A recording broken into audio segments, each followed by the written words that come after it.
Perhaps led to this outcome. The first being that I think the Chief Minister was the originally invited guest, and then he called me and said I should go instead.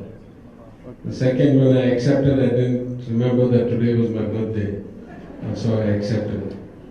And the third was that I didn't anticipate how many visitors I would get today. So I had actually planned to do something, go home, change into a suit, and come here before for this function. But as it is, even dressed as I am, I came late. So I apologize. I couldn't plan ahead for the crowds that showed up at my place today. But nonetheless, accidental as it may be, I genuinely am very happy to be here. I'm happy to be here because at the core of my political ideology and the ideology of the movement I come from, the empowerment of women and getting as close to equal opportunities, equal outcomes for them is a huge building block. Multiple times I have spoken in the last year, I have mentioned that if there is a single variable that determined Tamil Nadu's outcome today, and Tamil Nadu's outcome today is that if I take a broad basket of measures from per capita GDP to social development to human development, access to health services, access to higher education, Tamil Nadu is by far the #1 state in the country, by far. And this is 100 years of effort. And if there's one driving factor, only one, it is that in 1921 the Justice Party government legislated the right for women to vote and legislated compulsory elementary education for boys and girls a century ago. That is basically what brought us here today. If we had not found a way to get increasingly larger proportions of 50% of our population engaged through education and through involvement in the processes of our economy, we could not be the state we are today. And there is no better statistic to prove that than the recent survey that came out, I'm sure you've seen it, that showed that somewhere around 42% of all women manufacturing employees in all of India, 42% of them are in Tamil Nadu alone. That is the extent of engagement of women in our economy, in the formal economy. So this is the history. I must say that at a personal level, I have experienced the mentorship and the guidance of so many women leaders throughout my career.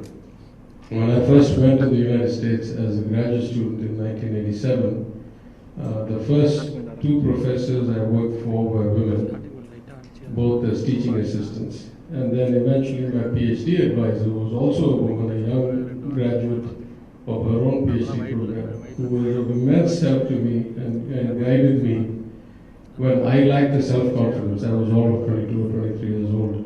I had never earned $1 in my life. I had been a student, relatively privileged family.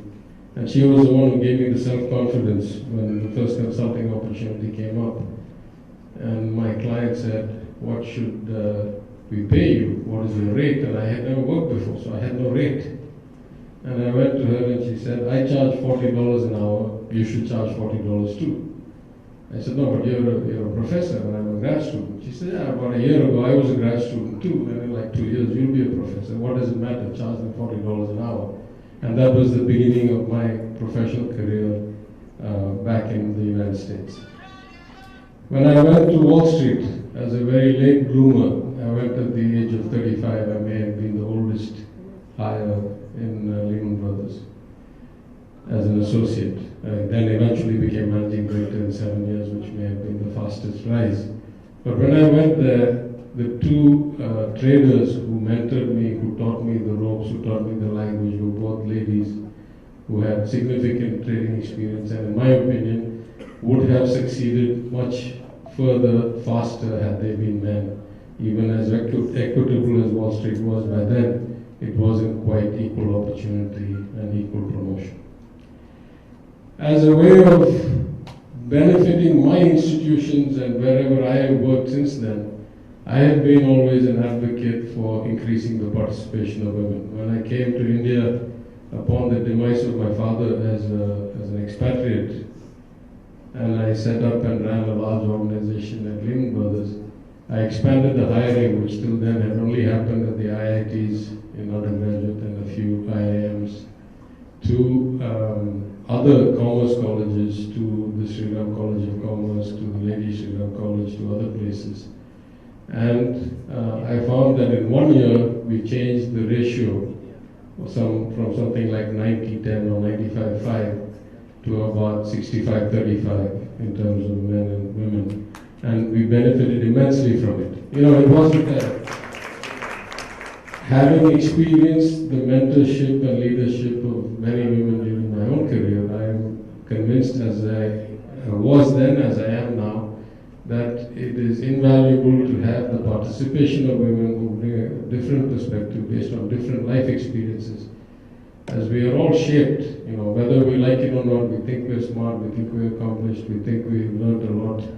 At the end of the day, we are shaped by our path in life. What we have seen, the perspective we develop, is all based on, you know, journey, the experience.